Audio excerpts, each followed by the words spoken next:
Well, thank you for coming. My introduction is a little more dated than I thought. I actually retired in 2020 and started working on two retirement projects, two books based on military history. And then in 2022, it's like that line from Michael Corleone in The Godfather, just when I thought I was out, they pulled me back in. Well, I'm now the dean of the library at the University of Tulsa and enjoying it very much. But during my brief retirement, I was a senior curator at the Gilcrease and directing the Museum Studies program. And the librarian at Gilcrease knew that I had a strong interest in bison, and she handed me this diary and said, you know, I think you might be interested in this. He talks about a buffalo hunt. Well, Marcus Claudius Marcellus Hammond, there's a mouthful, was a young lieutenant at Fort Gibson in 1841, and sure enough, he and some of his buddies go out on a bison hunt along the Canadian River. And so I thought, well, this is going to be really good. I'm going to transcribe this diary and maybe write an article and then move on to something else. Well, that was 2 years ago, almost 4 years ago. I lose the years in COVID. What I found is, first of all, it's a little tiny diary, and it's written in soft lead pencil, and I'm pretty sure he was on horseback and possibly drinking when he was writing part of it, because it's very hard to transcribe. I probably read this manuscript 30 times, at least 30 times. And there's still a few words that I don't have. But it's an interesting story, and part of the interesting story is the person himself. The Hammond family actually goes back to Red Cliff Plantation in South Carolina. He comes from a very wealthy planter family, had hundreds of slaves. His brother, James Henry, is his domineering older brother. He is the person who coined the phrase, cotton is king. He was also a believer in what was called the mudsill hypothesis. And that is basically for some people to rise, other people must be made to do the dirty work. Golly, doesn't that sort of sound like a justification for slavery? Yeah. So that's the background that Hammond comes from. He also goes to West Point. He's a cadet. His father, by naming him after a Roman consul, Marcus Claudius Marcellus, intended for him to have a military career. So he goes to West Point and apparently is popular among the other cadets, but he runs afoul. Apparently, someone on the staff of West Point made a comment that the cadets took umbrage at, and they persuaded Marcus to write a letter to Superintendent DeRussy. And the next thing you know, he was court-martialed and kicked out. Oh. Cadets do not write letters to the superintendent about the staff. Well, that should have been the end of the story. Cadet loses out. He was so politically connected that within 2 weeks he had an audience with Andrew Jackson, who liked him, had him reinstated, and he graduated on time. Oh, wow. You kind of wonder what the gossip around the cadet mess must have been about how does this cadet overrule Superintendent DeRussy. So this is an unusual young man. He should have gone far. And the title of the book, Luck is a Fortune, we'll talk about that in a little bit because it really plays out over his life. After West Point, his first deployment was in the Seminole Wars. I'm 99% sure he contracted malaria while he was there. How would you not, given the time and what little medical care there was. His next deployment was essentially, I guess I want to do this first. Talking about first-person narratives. I have to say my background is anthropology and archaeology and forensic anthropology. So doing history is kind of new for me, but I've become intrigued by the idea of first-person narratives and all of the forms that they are in. But then the question is the veracity of those reports. Is every word written by someone a true statement? Does it have veracity? Probably the answer is no. If it's something that someone has actually seen or done, you can probably believe that that is a true statement. If it's an interpretation of an observation, that too may have some veracity. If it's things heard by others, if it's opinion, if it's general knowledge or hearsay, it's of no value. Isn't that the same thing we do every day? Yeah. We say some things that we absolutely know are true. We interpret things that are probably true, and then sometimes we repeat things that maybe we heard on a radio or TV broadcast. Yeah. So that was one of the intriguing messages or sort of backstories for me. Well, when I was transcribing, I tried to stay as true to the text as possible. And so what you see is line by line. This is what was in the diary as I was able to transcribe it. And I tried a couple of ways of trying to make it more readable, but I really sort of decided this is the way to go. It's a little cumbersome, but I think it's more true to what goes on. Well, what was the Army like in the 1830s and 1840s? First of all, Fort Gibson was the Western Front. It was the farthest west outpost of the American government. It had a fairly large contingent of infantry and dragoons at the time, and it was established in the 1820s, bicentennial is this month. It was established to essentially keep the Osages and the other local indigenous tribes from eradicating the introduced indigenous tribes that were coming in. So that was the purpose. 1840, it's still there. There are some images of what Fort Gibson may have looked like at the time. If you've been to Fort Gibson, you know what the WPA reconstruction looks like. In, I think it was 2017 or 18, the Oklahoma Archaeological Survey did some work looking for the foundations of one corner of the fort and really found some amazing artifacts that tell you a lot about what life was like at the fort at the time. It was the frontier. It was not a great place. One of the accounts I read is by a visiting senior officer who's assessing the fort. He refers to Fort Gibson as the charnel house of the Army. I don't think that's a compliment. It was right on the river. There was reason for that. It was easy access to the river boats that were coming in. But because it was on the river, it had stagnant air. It had all the badness that you could imagine at the time.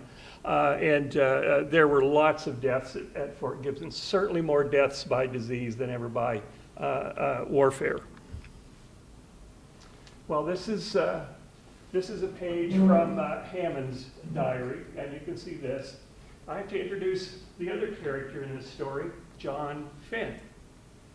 John Flynn had been a hatter in New York. He made hats. But already by 1840, the Industrial Revolution had killed the handmade hat and clothing industry. Everybody wanted machine-made material. And so a lot of people from the hatter and clothing industry enlisted in the Army. So here is the son of a wealthy planter, lieutenant of infantry, and a private of dragoons from New York. If you compare the manuscripts, this was written while it was in the field. One of the things that was kind of exciting about reading this diary is finding Hammond's muddy fingerprints on the pages. Kind of neat. This was written as a remembrance. So this was written after Finn leaves Fort Gibson, goes back to New York. He's editing himself. I kind of get the impression that he had some intention to publish this, although I've never found any evidence that he actually did. But these are the two pieces of raw material for the book. Written by the same man, but at different times. No, same place, same time. Both at Fort Gibson in 1841. Two different men. Two different men. Two different men, okay. And the reason I was able to do this is the Hammond diary is at the Gilcrease Museum The Finn diary is at the library at the University of Tulsa. Excuse me, it says Flynn, and you're saying Finn. Finn. F-I-N-N? F-Y-N-N. Okay, there's an L in the, Oh, okay, well, I didn't know. no, that's I fine. couldn't understand Well, what you were saying. there's a publication that lists him as Flynn, but in the original document, it's Finn. Okay, So, that settles it. Yeah. You were saying where the Finn document was? It's at the library at University of Tulsa. So I had access, So these have been in people's hands for years? It's Yes. really been- okay. yeah, I thought you had discovered them somewhere. I did, in our own collections, yeah. Along with a log of one of the post surgeons from Fort Gibson, and some other individual documents. Once you start looking, it's like if you're ever out on the road and then somebody says, well, start looking for a yellow car, all of a sudden there are yellow cars everywhere. Well, that's been sort of my experience with working with this. All of a sudden there are Fort Gibson things all over the place. So you get some sense of what the fort looked like. It still goes on. It's a great place to visit. They have reenactments. Here are some of the officers that served at Fort Gibson. What's kind of interesting is these young lieutenants in 1838, 39, 40, and 41 are generals in the Civil War on both sides. So that kind of makes sense. You know, this is the proving ground. This gets to another point. Hammond and his brother officers going out on this bison hunt along the Canadian, from what I can reckon, they were gone between probably 2 and 2.5 months. And I'm not a military guy, but my thinking is, don't these young lieutenants have something to do? I mean, how does this group of young lieutenants take off for months at a time to go bison hunting? Well, this is my opinion. That's that veracity thing, right? This is my opinion. If these young officers could go out on the prairie and come back alive, they might be good officers, because they're going to have to learn how to find potable water.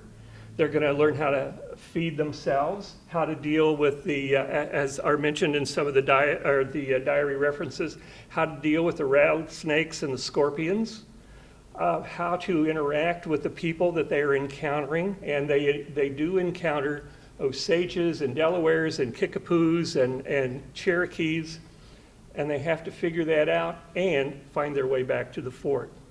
So in a sense, maybe this is the early version of the Army's on-the-job training. At least that's my perception. I suppose if you've taken on the superintendent of West Point and successfully done that, you might be able to go wherever you wanted. He had a fairly high opinion of his skills, yes. Yes. Yes, this is the great quote by Major General Carleton referring to Fort Gibson. It was not a great place. One of the things that's interesting is the difference in the diaries and what Finn says and what Hammond says. Finn is much more of a good describer about what he's seeing. The landforms, the weather, the edible fruits. And remember, if you're out on the prairie, there's only so much food you can take with you. You're dependent on what you're going to encounter. So when they find something that's edible, whether it's pawpaws or berries or plums, they like the plums, or those sorts of things, those are the kinds of things that show up in the diaries. So it does give you some sense of that.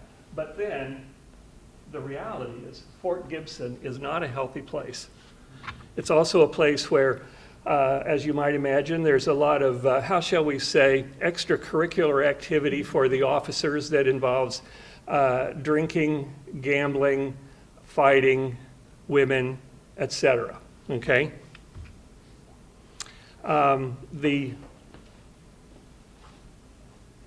If indeed these reconstructions from the WPA are accurate in terms of size, you have to ask yourself, what must it have been like to live there in a summer when you're wearing woolens and linens? You know, no ventilation, bad water, mosquitoes, disease was rampant. These are some of the early maps, and again, one of Flynn's references is actually to Josiah Gregg, not his map, but to Josiah Gregg the person. So these were people coming through who were making the maps, which then became sort of the standard by which we were knowing what the American West looked like. George Catlin also came through Fort Gibson. And Hammond particularly has a very high opinion of the Delawares. He doesn't call them Lenapes, he calls them the Delawares. He says they're the finest people on the prairie that he's met. In his diary, he also records about a 2-page Delaware dictionary of what I would call trader language. Numbers, words for particular animals, for particular types of weapons and things. So he's learning how to interact with people on the prairie, and he's recording that in his diary. He also sees various things. This is actually an interaction that Catlin recorded not in 1840, but in about 1836 when he was out on the prairie. So it's a time when whatever the perception of the West is, this is the place it comes from, Fort Gibson and its surroundings. These are some of the types of weapons they were using. The title for the book, Luck is a Fortune, really relates to these pistols. Hammond records in his diary coming up hip to hip up to the bison and pulling his pistol and snap, and pulling his second pistol and snap. Well, from what I can find, what pistols were available to him were 1830 vintage flintlock pistols. Now, I used to shoot a cap and ball muzzleloader rifle, which was great fun. But the idea of shooting a flintlock pistol chasing a bison on a horse does not appeal to me. That seems to be a great way to waste a lot of time and effort. He gets so mad at one point that he throws his pistol and is restrained by one of his fellow officers. So he's not happy. One of his other brother officers, however, has a Jaeger rifle. He spells it in the diary, Y-A-G-E-R, but it's a German military Jaeger, which would be a little more effective in hunting bison on the prairie. It's interesting that in 1841, they have to travel over 10 days by horseback to get to where the bison are. They've already been eradicated in the eastern part of Oklahoma by that time, and they're in the western part. It's way down on the Canadian. He also talks about some of the trading posts, and this is where you get into the non-military, sort of the social history. He likes Edwards and his family. He has an affection for his lovely daughter. He talks about shooting a partridge with his flintlock pistol. I can't imagine what would have been left after that, but that's another story. So he's giving us some insight. He also records what things cost, and he's talking about what things cost at Edwards Sutler's Post, at Weber's Falls, and compares some of those numbers to what it cost back at the fort. So this diary has certainly some interesting social history, economic history, that's not necessarily related to the military themselves. Well, this will give you just a little bit of a sense of what he recorded.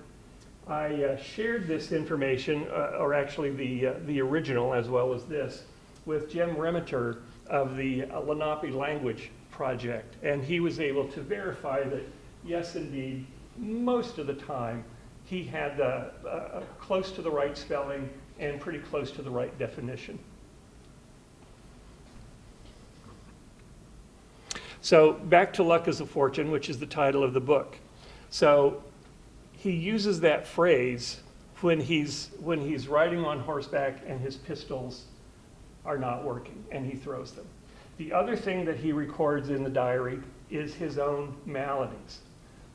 Pretty clearly he got malaria. He's talking about being feverish, being chilled, having the shakes, having to stay essentially wrapped up in a blanket during the day while his brother officers are out hunting. He also talks about another malady. He talks about boils and how the boils are bothering him, and that the boils cover his leg, hip to knee. Boils don't do that. That's not boils. That's something else going on. He also treats his malady with what is called a blue mass. That's a pill, one of the few medicines available at this time. And one of the major components of a blue mass is mercury.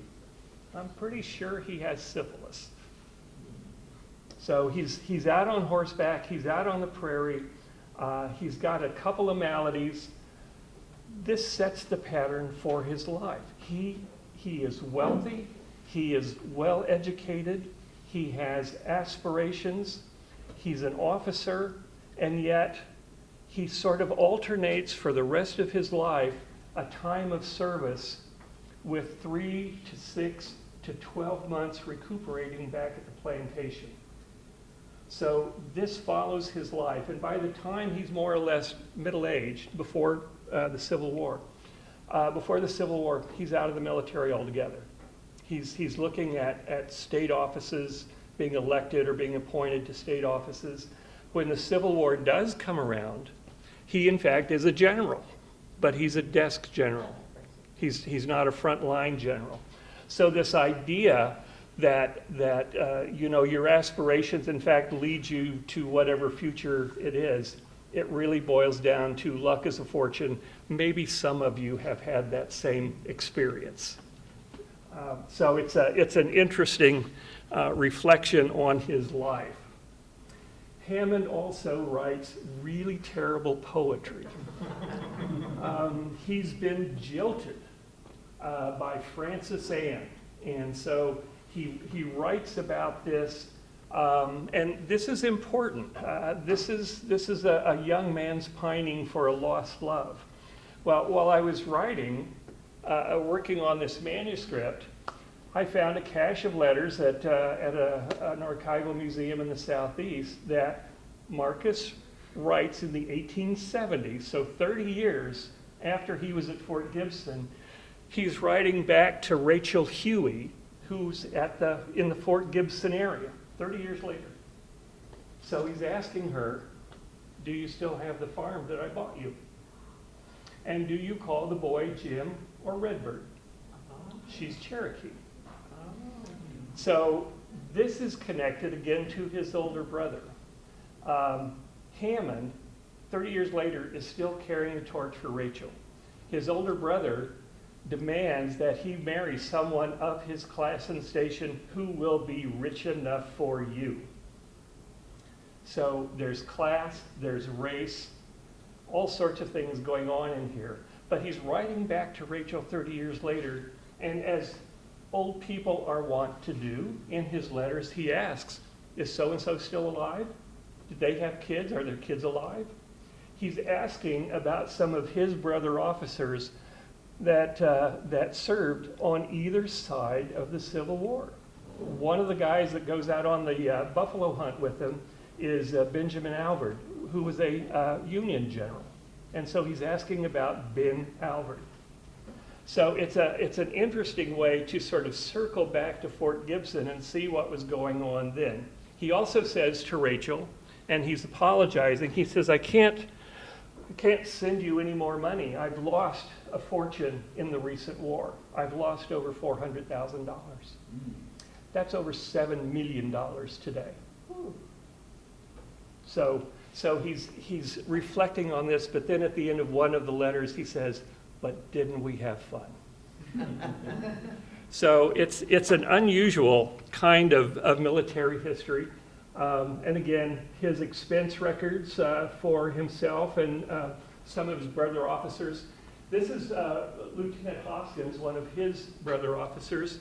Hoskins goes on to the Mexican War and was killed, but was cited for bravery by Ulysses S. Grant, that in the battle, Hoskins loses his horse. He's already wounded. He asks Grant for his horse. Grant gives it to him, and he's later killed that day. So you see the trajectory of some of these brother officers, and again, the idea that luck is a fortune. My time's getting up, so I'm going to kind of cut this short a little bit. But he's finally finding where the buffalo are. And what a great experience. He's never seen buffalo before. His brother officers have never seen buffalo before. They're mesmerized by these animals. They have no idea what it's going to take to bring one down.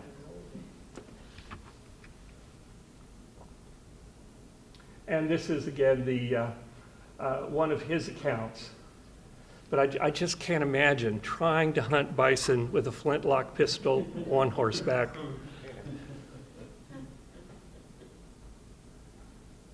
One of the things that's very true in the diary is everyone is afraid of the Osage. Everyone. And so they sort of rule the roost. What is interesting, this is an interesting quote, and I'm still trying to figure out what its real meaning is. I mean, he's referring to them basically as magicians and talking about what it is that they're doing. And it's as if, and this is common in sort of shamanistic practices where you either blow on something or you suck something out of the body to relieve whatever the stress is. And basically that's what he's saying here.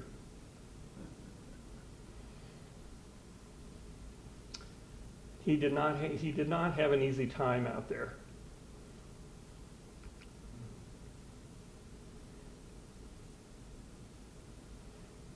And to do that for 3 months.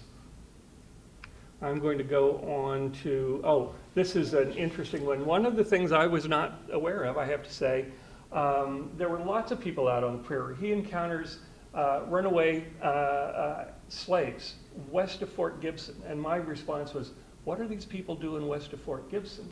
Well, it's fairly obvious. They're trying to get to Mexico. They do not want to go through Texas because Texas still has slavery. Mexico has already outlawed slavery. So they are going through the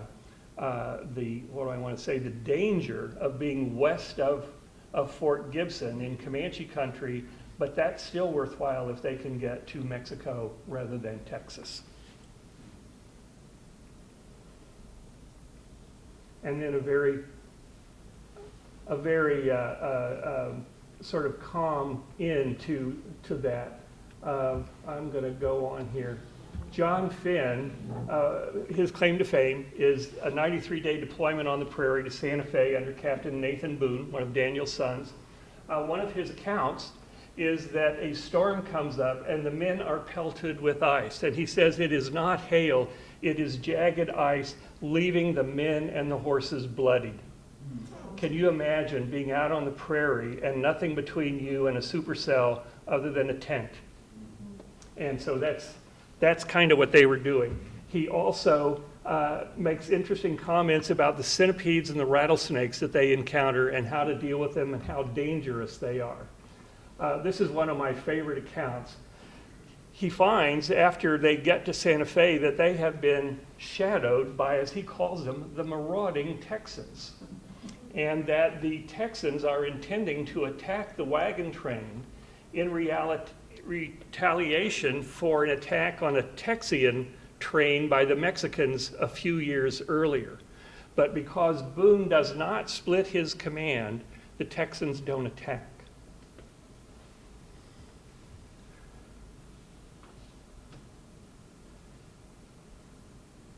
This is an interesting quote from Flynn's diary, and sort of getting at what are the reasons a young man from the East Coast might join. Is he running away from something? Is he running towards something? Is it the adventure? Is it something in his private life? We don't know. We can only speculate. And finally, he gets out of service. He goes back to New York, and he's at a hotel in St. Louis, and he is astounded and very pleased that Colonel Kearney goes out of his way to greet his former soldiers and to wish them well in their future. So Does any of this change American history as we know it? No, not at all. But it adds some really interesting detail to a time period when very little has been written. It's not a war. It's not the War of 1812. It's not the Civil War. It's a time where kind of people were getting along together. I kind of liken this story to the bar scene in Star Wars. You've got people sitting around looking for self-interest, kind of getting along, trading with each other, but at the drop of a hat, all hell will break loose. And that's kind of Fort Gibson in 1841. So, thank you. Thank you.